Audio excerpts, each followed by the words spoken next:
I wasn't born a sinner. I was born innocent in the cold of winter, in the land of sinners, where the wolves, just like wolves, eat the sheep for dinner. That's not the story. I'm Tuggy Bear, the bear in the trap, and this is the news.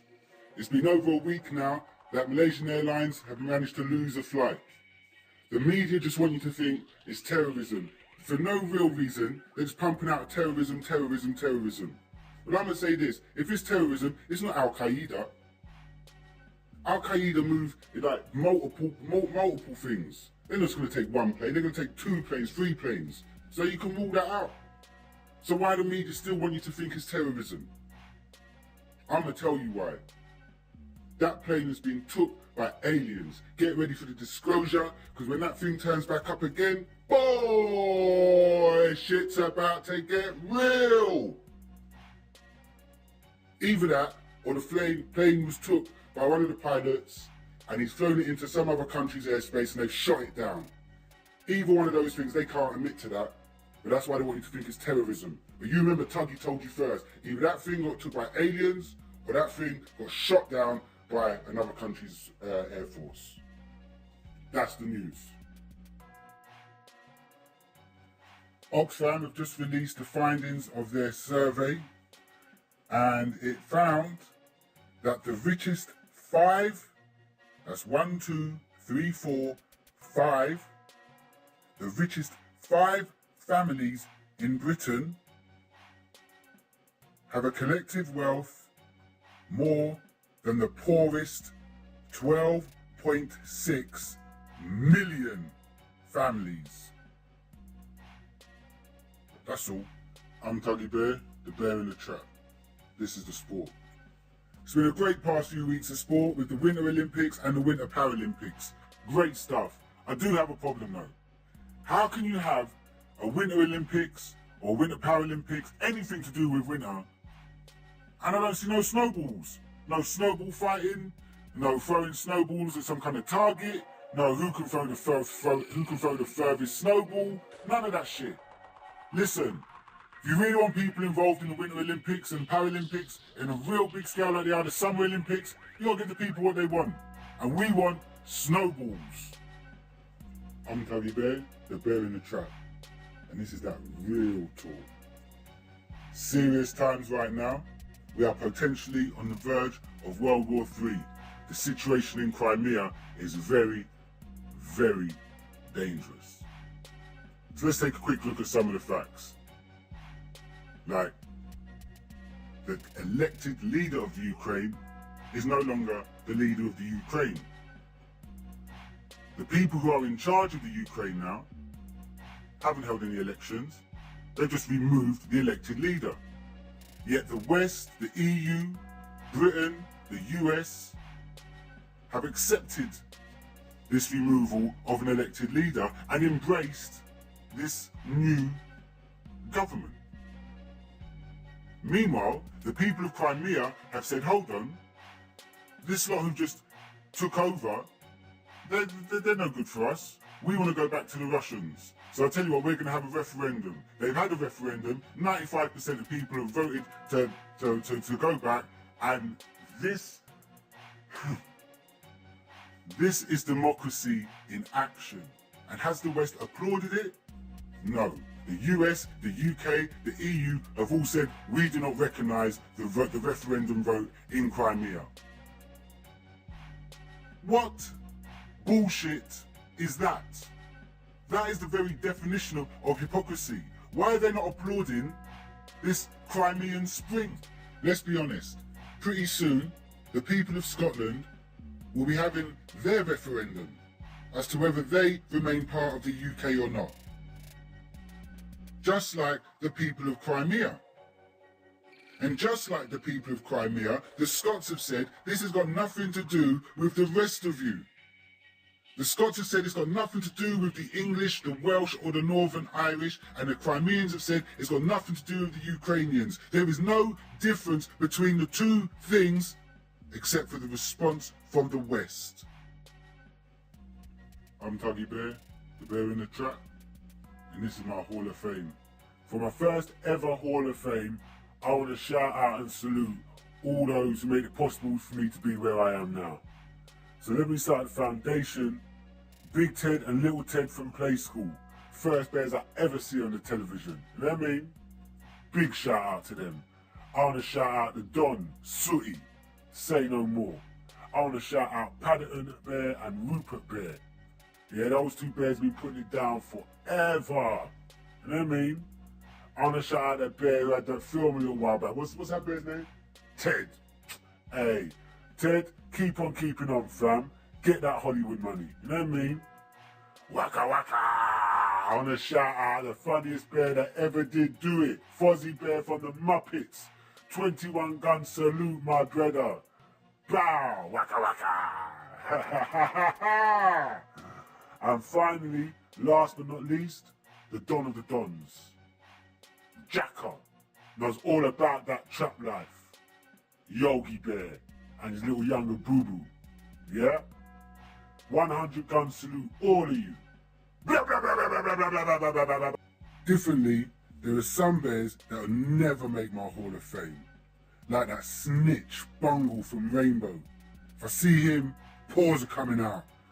Or Super Ted, never liked him. Don't ask me why, just don't like him. And if I see any of them chiefy Care Bears, I don't care which one, Grumpy, Tenderheart, Funshine, any of them, the paws are coming out, fam. Paws are coming out, it's real out here.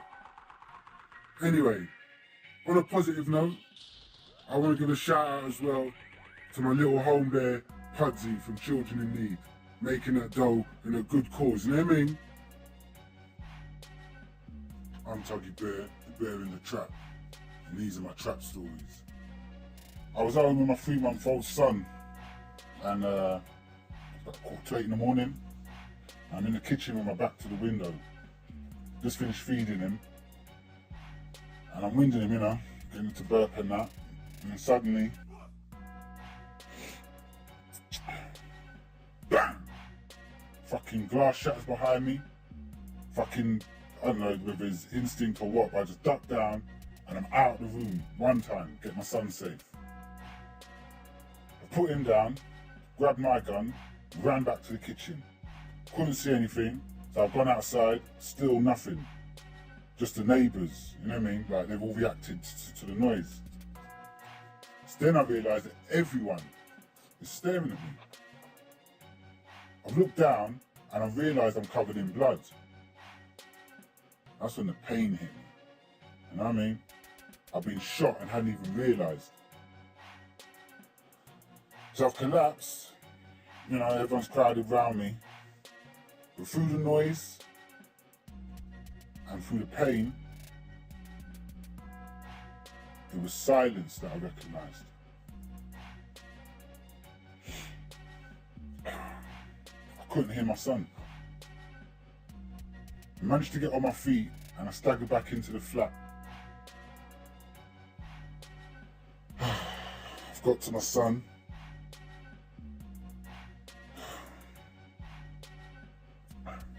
Got to my son, and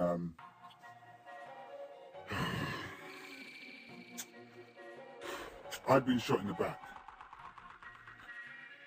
and the bullet had passed through me, and the bullet passed through me and blew half my son's face off. He's only 3 months old.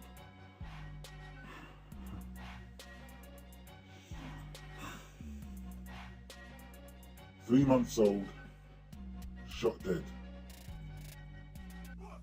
That was all my fault. You know why I got shot? This guy owed me 150 fucking pounds and he'd been ducking me. You know what I mean? And one time I see him, and he's with his mum and his girlfriend. And I'm young myself, you know, I'm 18 years old, I ain't give a fuck. I had the strap on me, I run up on him, fucking humiliated him. You know what I mean? Gun butt his mum, put the thing to his girl's forehead, all that shit. made him strip naked in front of them. Real talk. Of course he was going to fucking react. You know what I mean? I took away his pride and his dignity for £150 and a laugh. That gangster put it back in the day. I did it just to get a rep.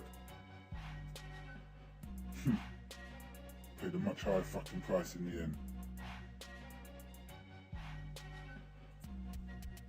So while I was in hospital, the guy visited me. He's crying, apologising about my son. He was begging me for forgiveness, pleading.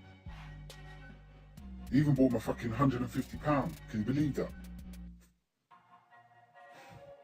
Man, we were just two teenage boys whose games had gotten way out of hand and cost my son his entire life. Real talk, we just sat there and cried our eyes out. And then he took a gun out. He put it in my hand and still crying, he pressed his forehead onto the barrel of the same gun that he shot me with. And